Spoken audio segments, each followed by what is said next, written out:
My talk tonight is on compassionate presence, care of the vulnerable. And when I decided to do this talk, little did I know how much of my own vulnerability was going to come to the surface. I was talking to my youngest daughter about this talk. I was preparing for it. And I have to admit, there was some angst about it and some fear. And I was telling her, and trying to talk it through with her. And at one point she said, well, Mom, you're the one that decided to talk about this. I was like, yeah, I did. So here we are. So tonight I'm going to talk about what is vulnerability? What does it mean? And who is vulnerable? And the ways that we avoid our vulnerability, and ultimately we avoid the vulnerability of others. And what are the signs? How do we know that we are avoiding our vulnerabilities? And then I'll show you the way to find that out. And it's through the skillful means of presence, mindfulness, the skillful means of paying attention, awareness, conscious choice to investigate what's happening, and a commitment to continue that exploration. The goal of this is to find out that in order to care for others, we need to care for ourselves. In order to care for ourselves, we need to love ourselves. Not sure why that sounds so hard, but it can be hard, can it? Yeah. I can't teach about vulnerability if I don't share with you my own vulnerable stories. I'll do some of my own storytelling, and then I'll ask you all maybe, if not to tell long stories, but maybe some reflections of your own about who is vulnerable, what does it mean, how you might avoid it. Just some brief reflections, right?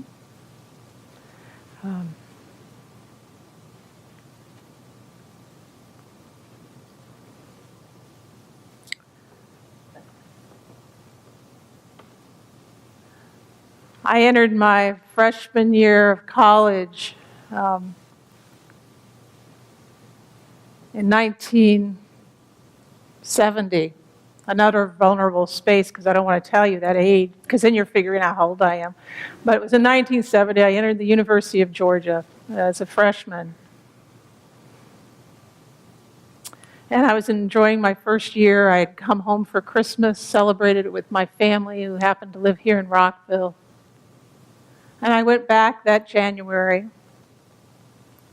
And I'd only been back for a couple of weeks. I lived in a dorm of about 1,000 women. It was the days when there weren't a lot of co-ed dorms. Things were pretty secure and things were locked up early at night until late in the morning, it seemed like.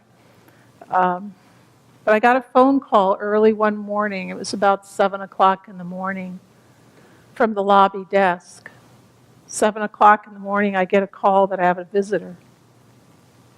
And it's a neighbor of mine, an old family friend when we lived in Atlanta, who was down in the lobby. And I thought, well, that doesn't make sense. Why is Jack here? And my first thought was that it was something to do with my father, because my father had already had, at a young age, a heart attack. So I was thinking that my father had died, or something terrible had happened to him. So I went downstairs, and I remember being the only ones in the lobby, and I sat next to Jack.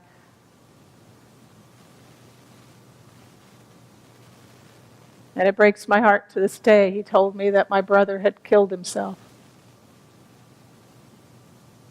He was 21 years old.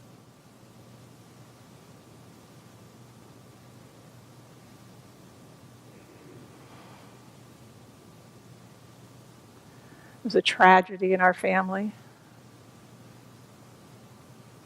It numbed me when I heard the news. What do you say? You know?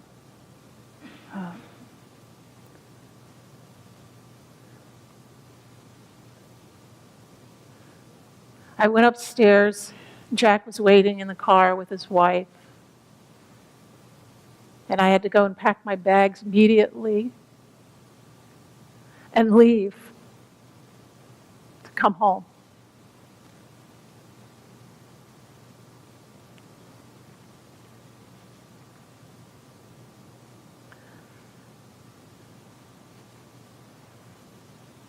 When I began to prep for this talk, I thought, I don't want to tell that story. I don't want to share that. That's a vulnerable thing, and that's something that will expose me, that will expose my vulnerability.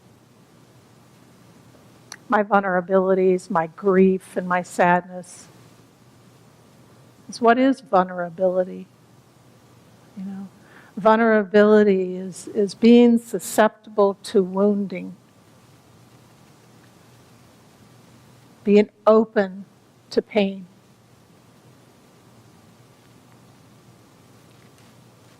I read a definition of it by two nurses on rethinking vulnerability in the book Care of the Vulnerable.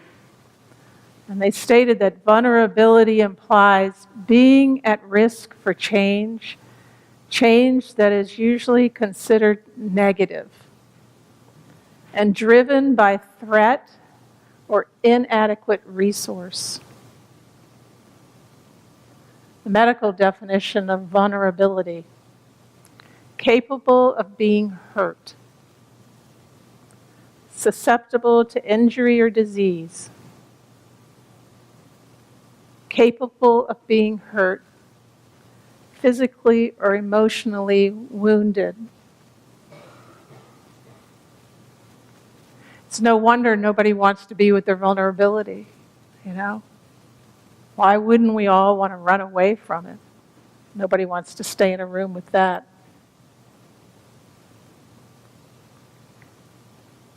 Who is vulnerable?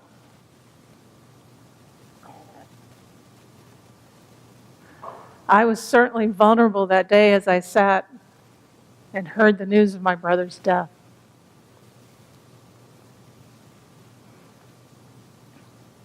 And continued to be vulnerable for many years from that tremendous loss. But who is vulnerable?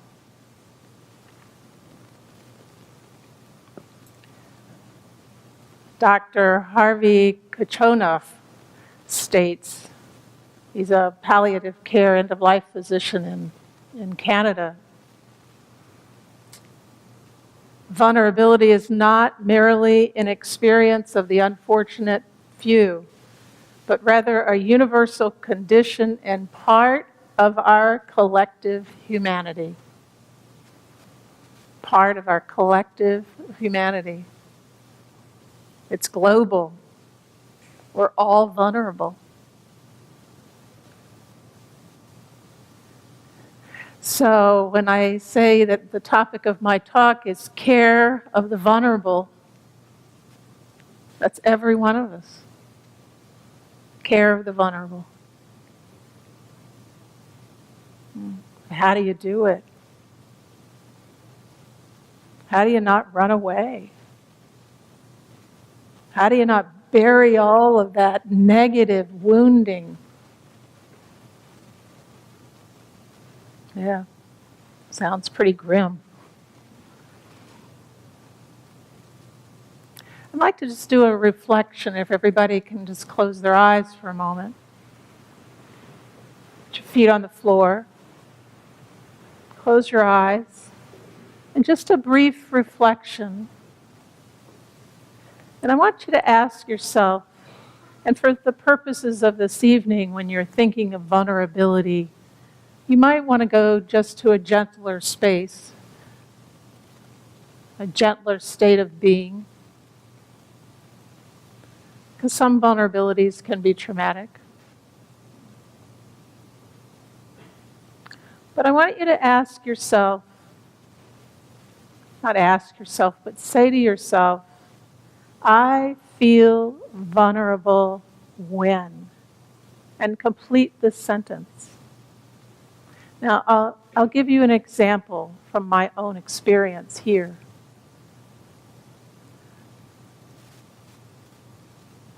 I feel vulnerable with these bright lights shining on me. I feel exposed. So bring that within yourself and just say, I feel vulnerable when.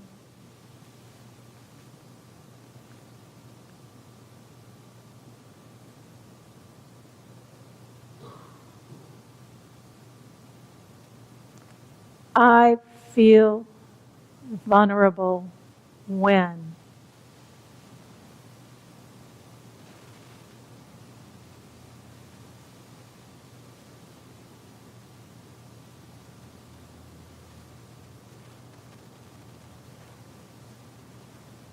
I feel vulnerable when.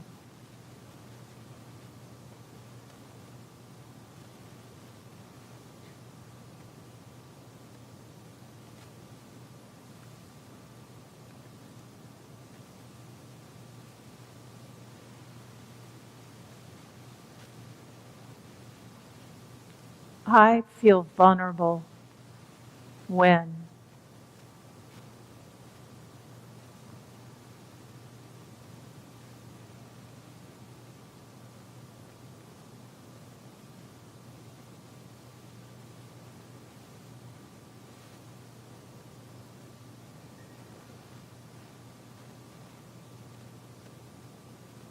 Can you open your eyes?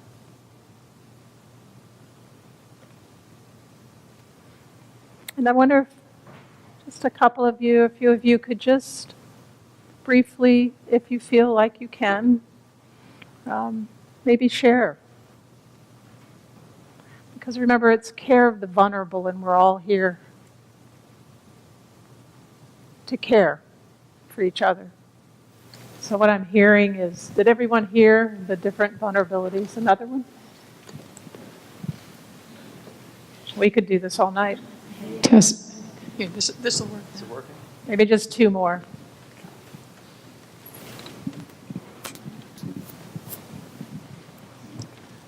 This surprised me because I'm a touchy, feely person, but I always feel vulnerable when people touch me.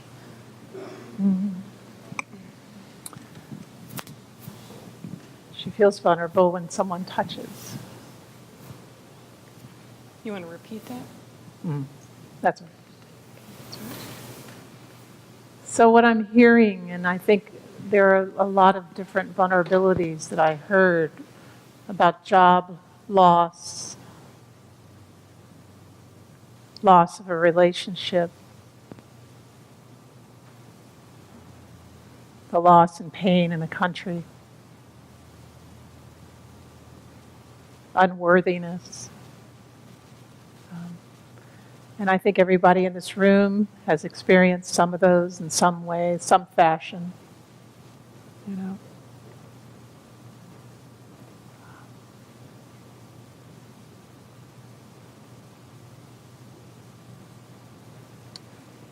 It's hard to stay with it.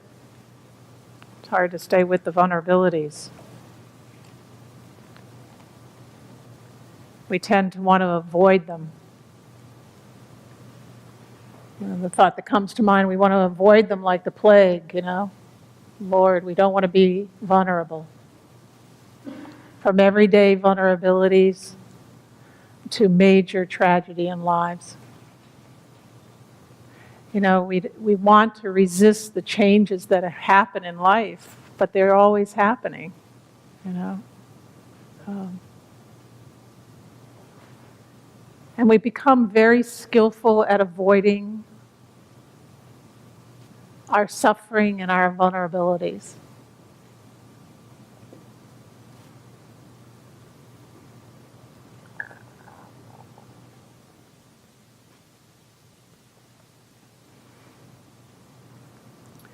When my brother died,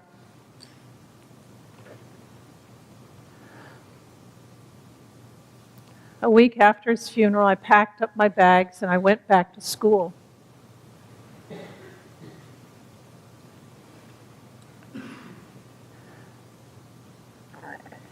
And not only did I pack up my bags, I packed up my feelings.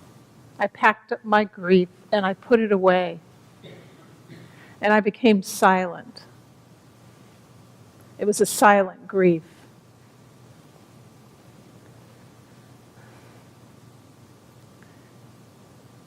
And I remained silent for many, many years. And when I say silent, I mean that when a friend or somebody new that I had just met would ask me about my family, they would ask me, normal, how many brothers and sisters do you have? I would say I had one brother. I had two brothers. I didn't want to share that. My silence was protecting my shame.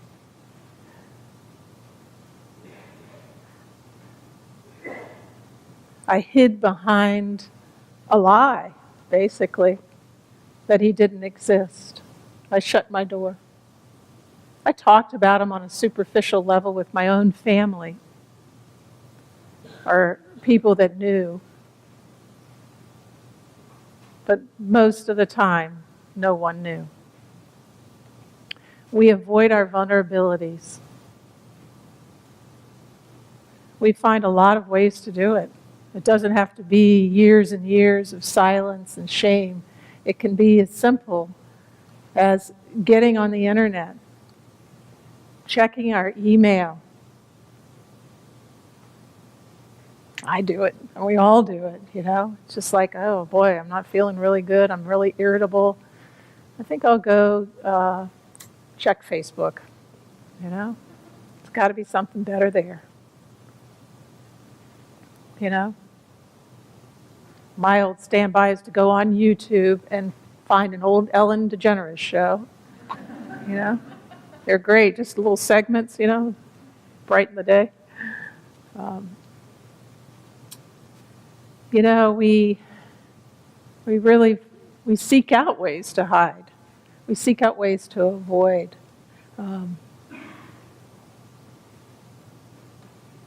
Silence was one of mine. There are a number of other ways. I was talking with a good friend of mine, known her for probably 55 years, and she's a nurse as well, a very seasoned nurse. And so we were discussing my prep for this talk. You can see that I was talking to everybody about it because I was feeling so vulnerable about doing this talk. But it was healthy. It was good. But in that talk, we were sharing that in the U.S. history, it's built on autonomy. It's built on independence and individualism. But it's misinterpreted because we want to be autonomous. We want to be independent. But we read that as, I can't be weak. I cannot be weak. I have to project an image. And that image has to be a strong one. I can't show any vulnerability. I can't show my suffering, and I certainly can't talk about it. Because what will people think? They will see me as being unworthy, small, nobody. Tara talks about it so beautifully, and I love her description of the space suit itself. We hide behind an armor. The antonym for being vulnerable is to armor ourselves, to shield ourselves, to close down, to be small.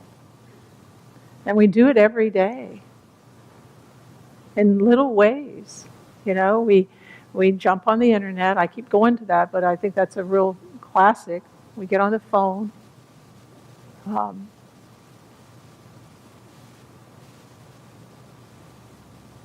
Maybe we could just take a few minutes to reflect again. If you all could just close your eyes for a moment.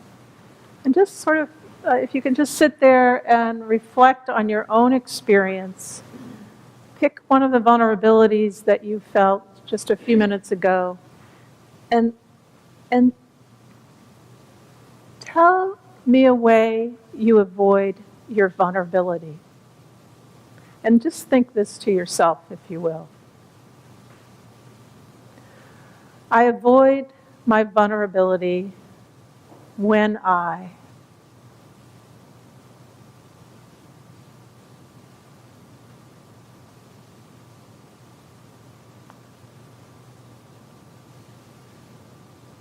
I avoid my vulnerability when I.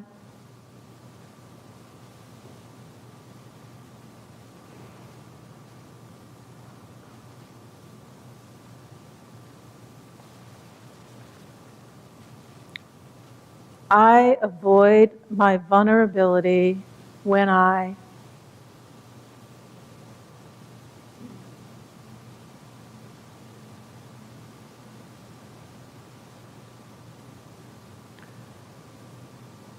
And I want to, keeping your eyes closed as you think of your avoidance.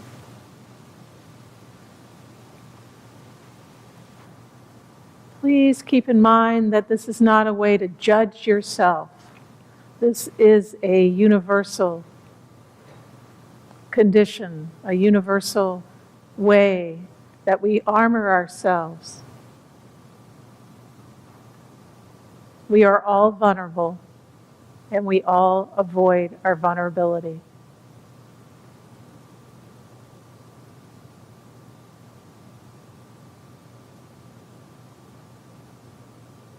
Okay, if you can open your eyes. We might want the mic again, Janet, mic. Yeah. And can I have a few volunteers to share with how you might avoid your vulnerability?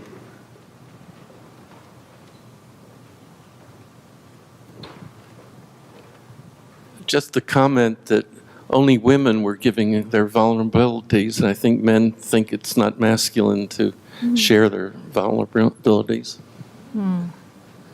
Thank you.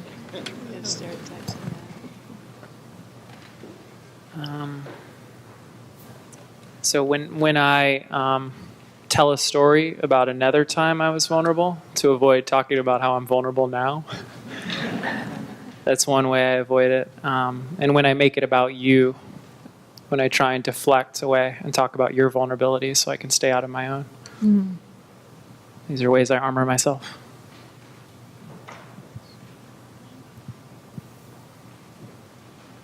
Someone over here.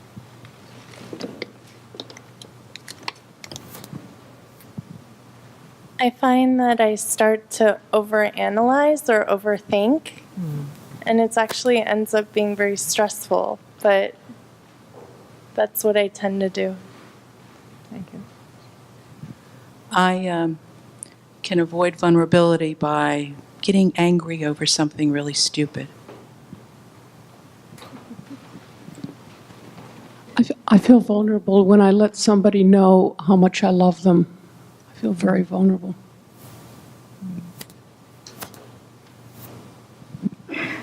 Hi, perhaps some people could talk about how they feel vulnerable, because when I'm in the city, I just find that people don't interact with each other and they just look at the ground and don't talk to each other and just listen to their iPhones.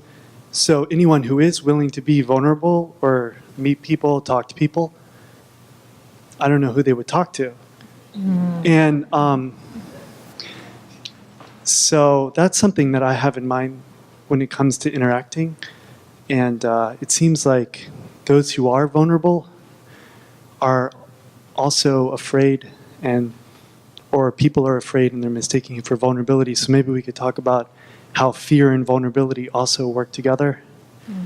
And if you are feeling vulnerable, as I do sometimes in the morning. Like, you wake up and you think about all the stuff you have ahead of you and your inadequacies or whatever. There's ways that you can deal with that, by just calling in light and truth into your life and connecting with your real self, and then all of that just dissipates. Thank But you. anyway, if anyone could just talk about that and how we can get past this silence that's in the city and lack of interaction, I'd appreciate it. Thank you. Thank you. One more.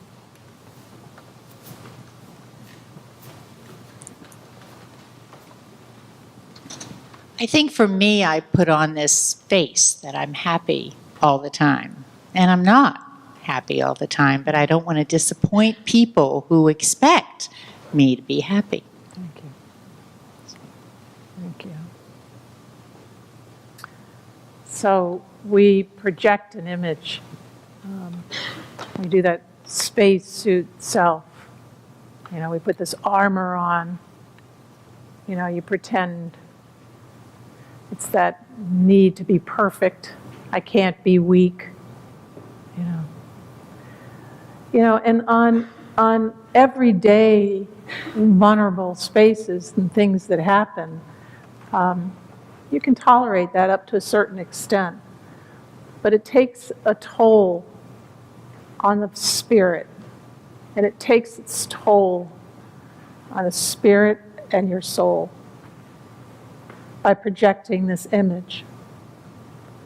It takes a constant source of energy to keep it away, to bury it. Life is full of vulnerability. But it consumes our energy. It just consumes our energy, and we don't even know it. The same friend I was telling you about, who was a nurse and had been a nurse for many years, she, a couple of years ago, was caring for her elderly parents. And she was one of the primary caregivers. Her brothers and sisters were involved, but she was the primary. Her husband had a lot of other family issues of his own for his own family and wasn't able to help support her. She was the POA, so she needed to be able, the power of attorney, so she was the one that needed to be making decisions. She was working full-time and on her nursing dissertation while she was caring for her elderly parents. Now, she projected an image that she was doing okay because she didn't know where to turn. Here she was in the midst of the nursing field, and she was so exhausted and so consumed by this whole state of being vulnerable and trying to care for them that she reached the point where she didn't know where to turn.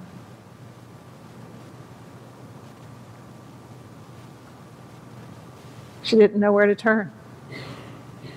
What do you do? Now, there are support systems and there are ways to do that, but there was an inner spirit in her. There was something inside of her that was toiling with all of this. She could identify the signs: irritable, hungry, dehydrated. She was going through it all. She wasn't sure what to do about it.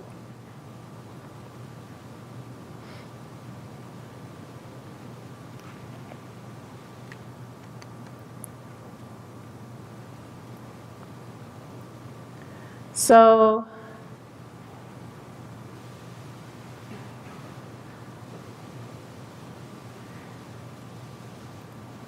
as you heard at the beginning, I've been a nurse, a hospice nurse, for about, 16, 17 years, caring for the dying. And I had been the home care nurse in hospice in Arlington for about 8 or 10 years. when I attended a workshop that was presented by Frank Ostaseski at the Metta Institute. And I just happened to have this weekend free, and I heard about this caregiving of the dying workshop, and not knowing really what it was about, I thought, well, I'll go. I'll see what it's all about.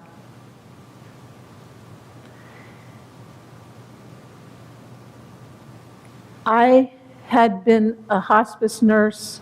I had been entering the homes of patients who obviously were suffering and quite vulnerable. They're patients and caregivers.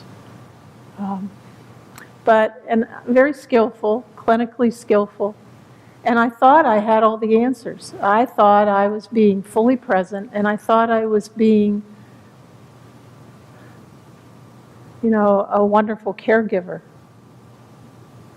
That workshop transformed my life because I realized that I could not practice my nursing the way I'd been doing it.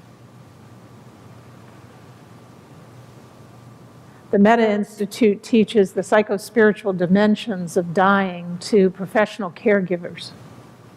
And I decided after that workshop that I was drawn to going out to San Francisco once a month for 9 months to take this course. I didn't know how I was going to do it. I didn't know how I was going to work and do it at the same time. But I knew that it was a call that I needed to follow. So I went once a month, juggled my job and made it out there, and did a couple of retreats while I was there.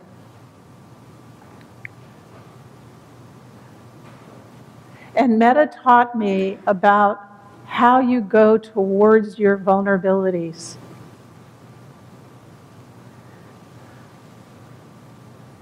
Not in the way I thought they would. One of the assignments before we went was to bring a picture of someone who died in your family.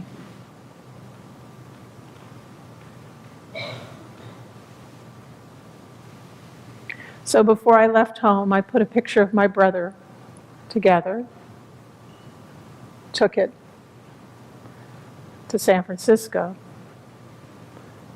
And on the first night of one of our retreats, we were asked to put the picture of the person we brought who had died, who meant so much to us, on an altar. And we had to get up and describe why we had this picture, why we had brought this person with us. Because it wasn't just a picture. I remember standing up and saying I wanted to throw the picture across the room. But I put it on the altar. I exposed myself. Well, we were all staying in this retreat center. So I went upstairs that night. And I lay in bed and I thought, what have you done? What have you done? You have exposed yourself. You have broken your silence. Everyone's going to know your shame. You have brought it out in the open. And I thought, go down and get that picture.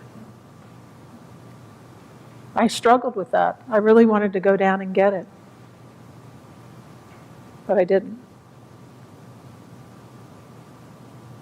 Herbie's picture remained on the altar the entire time. It wasn't easy. It's not easy. It's hard work. But care of the vulnerable, care of yourself, love yourself. This is a way I could care for myself in order to care for others.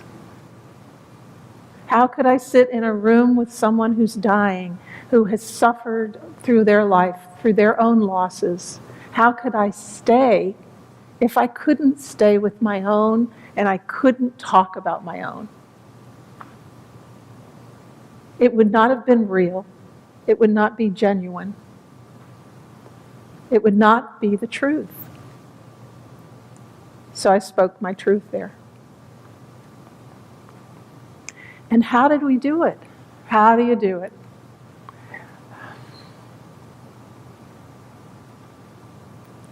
You begin to embrace your own vulnerabilities through mindfulness. Paying attention to what's happening in the moment. Paying attention, being aware. As I stood there, or as I laid there that night thinking about that picture, I could feel my tension, I could feel my sadness, I could feel the way I wanted to hide. I feel the way I wanted to run. I was paying attention to what was happening in the moment, and I was aware of it. I didn't have to like it. None of us have to like it. Because many a times we don't. Just pay attention. Be with it. Accept what's happening.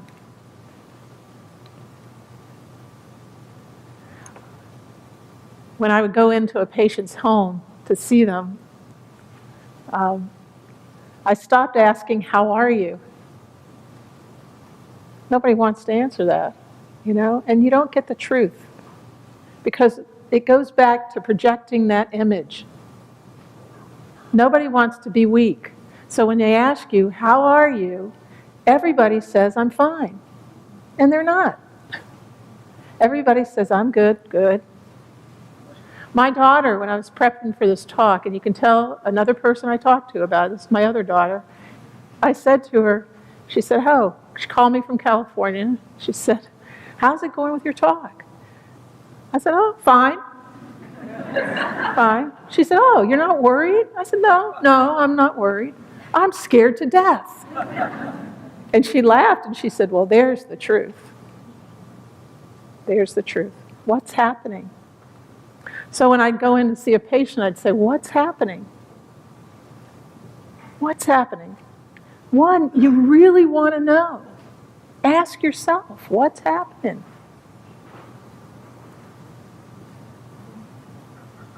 And then there's a conscious choice to investigate what's happening.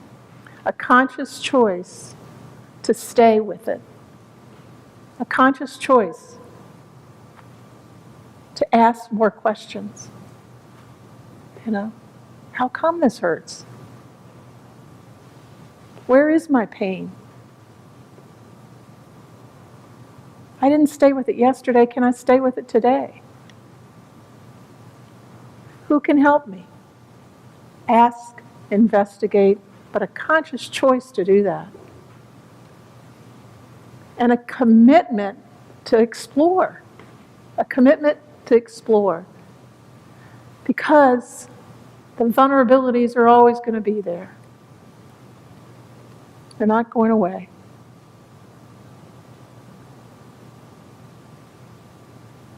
That would be nice. Fine. That would be fine.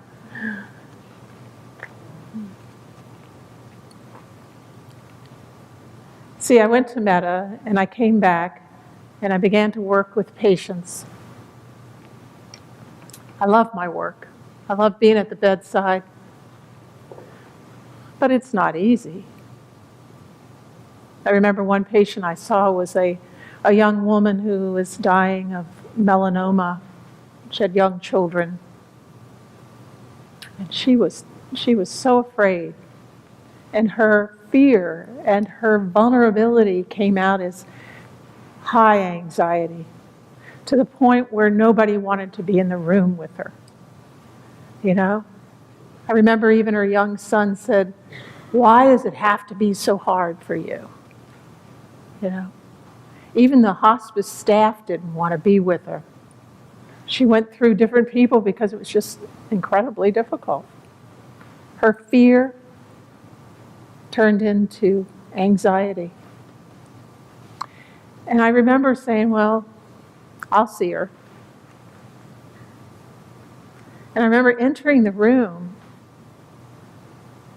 very tiny upstairs bedroom, crowded, She had a couple of clinical things that needed to be taken care of. And her anxiety, I could feel it in my own body. And it escalated. And she talked and talked and talked and more. And I had to pause. Because that's what we do. We pause. And we pay attention. And I could feel my face getting flushed. And I just said to her, if you can just give me a minute, I'll be able to hear what you're saying. And I looked out the window just to pause, to center myself. And I stayed. It wasn't easy. She was not an easy person to always be with. But as time went on, she softened. Her vulnerabilities didn't go away. Her fear didn't really go away. But I was there to hold it for her. I was there to create the space for her to be with her own fear. Make it a conscious choice to stay. Stay with your own feelings. And they're always right here in your body. That's how they come. Your body's always in the present moment.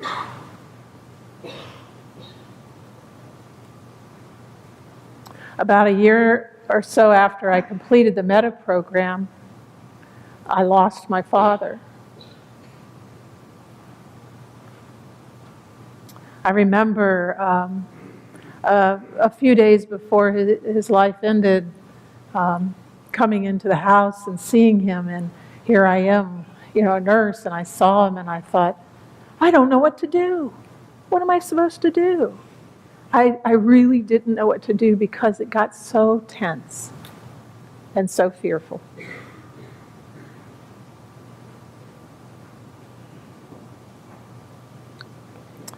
It always comes out in some fashion. Old fears, cellular level. And after my dad died, I started to do some work. And I call it kind of the visceral vulnerability. It was coming out in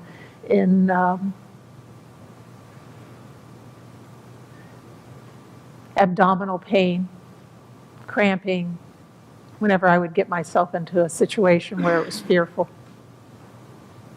What do you do? I did have the good fortune of being with a therapist that did somatic experiencing therapy and was able to work through it because you go towards it. But you go towards it with loving presence. You go towards your pain and suffering with kindness. But you go towards it. You've got to go through it. I grew up down in Norfolk, and I remember my girlfriend telling me one time her dad, she was questioning why they take the big ships, in the naval shipyard there, out to sea when a storm comes. They don't leave them at the docks. There's not enough space. They go into the storm. They go out into the ocean. They go out into the ocean where there's plenty of room. So as I began to do this work of going inward, going deeper,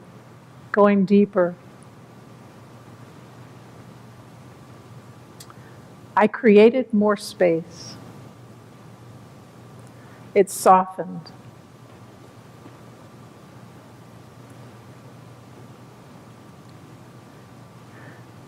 You think, oh, good, it's softened and they're all gone. No. The vulnerabilities are our teachers.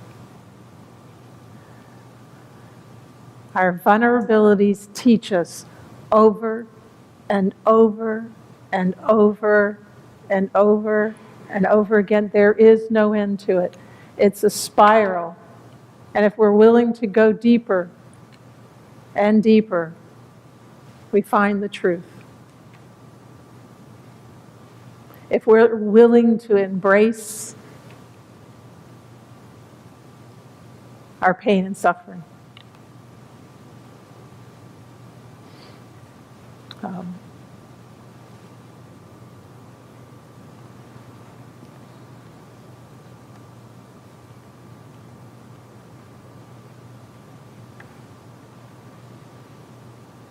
We embrace it through the skillful means of mindfulness and compassion, through kindness, through loving kindness for ourselves.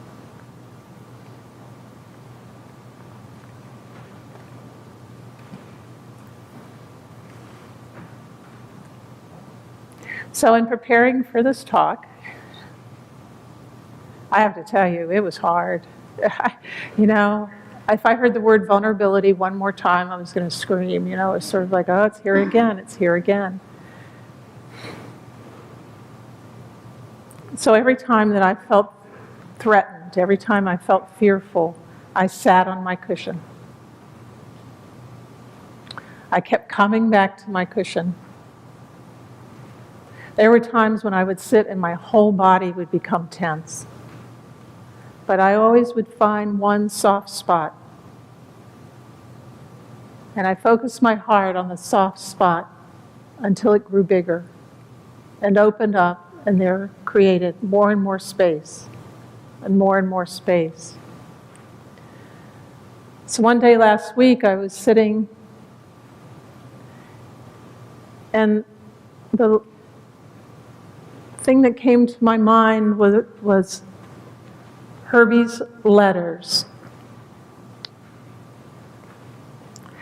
Now, about 9 months ago,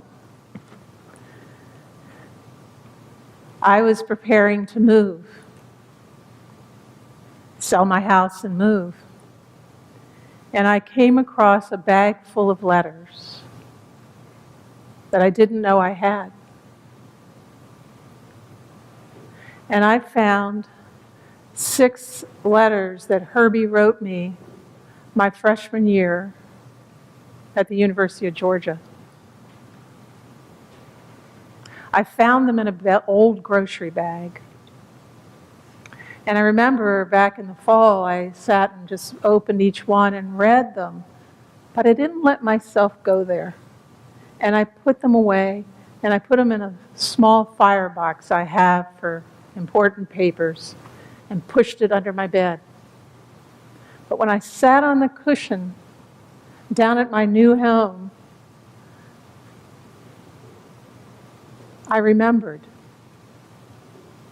the letters. I think you're supposed to read those letters. Well, I live on a lake right now, so I took the letters and I went and sat on a chair right by the water by myself, and I opened his letters.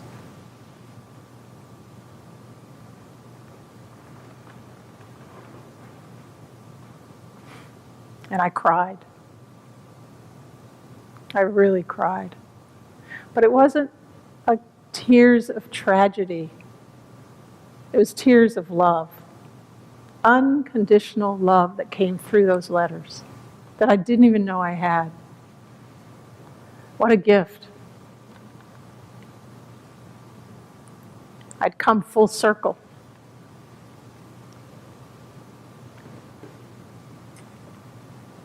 Started the letters, you know, he was my older brother, baby sister, sweet patootie. I was down at Georgia, Peaches, he called me. You know, sweet, huh? Sweet Susie Q. I had no idea they were there, you know. When I was preparing for this talk, I was having so much angst because I kept going to all my spiritual books looking for readings to share with you. I thought there've got to be some teachers out there that could help me with this. But it was a crutch.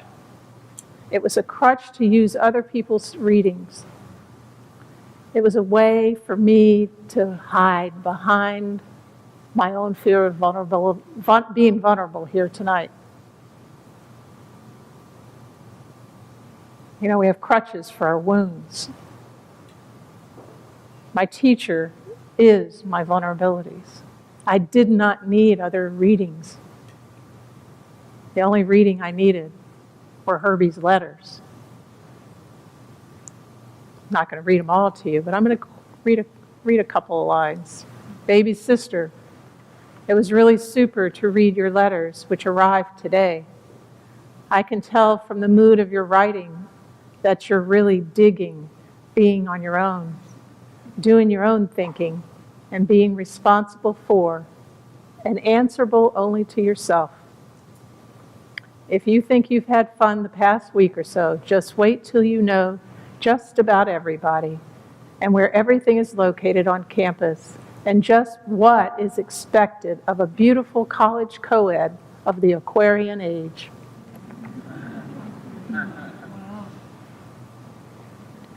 He signed off one letter. Got a split. Stay sweet as ever. Have fun. Write when you can. Love, Herbie. Another closing. Your letters sound really good. You must be real happy down there, because if not, it would show in your letters. I'm real glad you're doing so well. Sweet Susie Q, how are you, co-ed of the century? And a closing. There's a whole ton of stuff I'd like to rap about, but you'll be here before long. So I'll say goodbye until we meet again. Love, Herbie.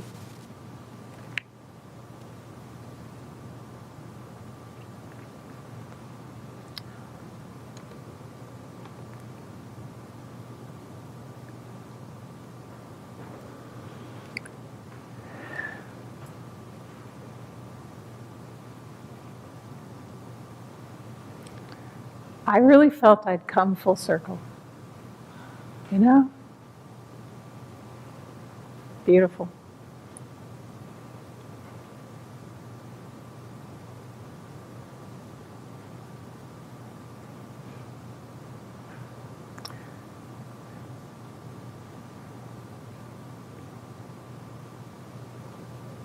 If you leave with one thing here tonight, I hope it's that you love yourself. That when you feel these vulnerable places come up, call yourself Sweet Patootie. You know, love yourself. And then take that love when you're ready and care for the vulnerable. Because we're all vulnerable. And someday you may be caring for someone who's dying, who's ill, someone who's aging, and you'll be able to stay.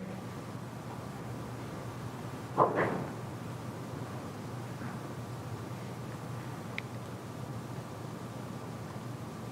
have to share one teacher.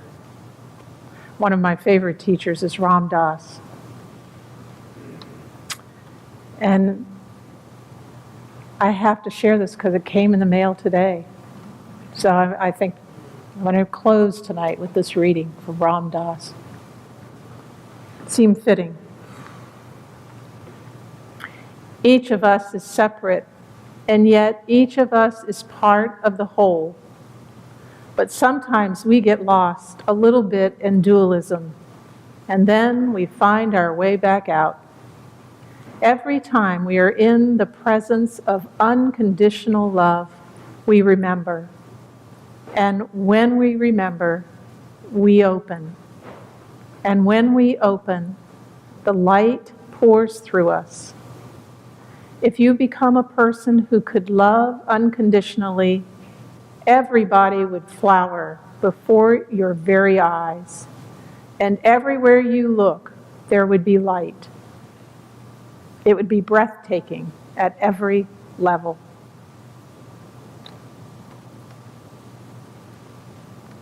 So just for a few minutes, let's just close our eyes. Settle.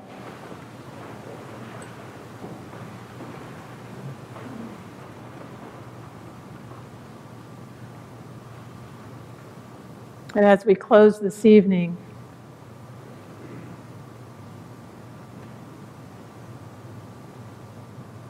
care of the vulnerable. Embrace yourself with kindness,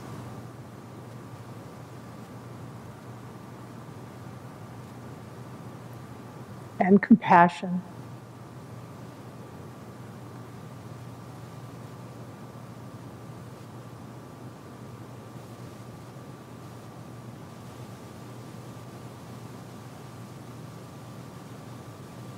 Care of the vulnerable.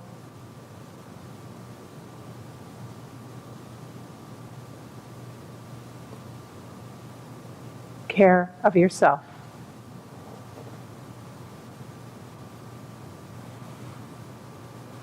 Namaste.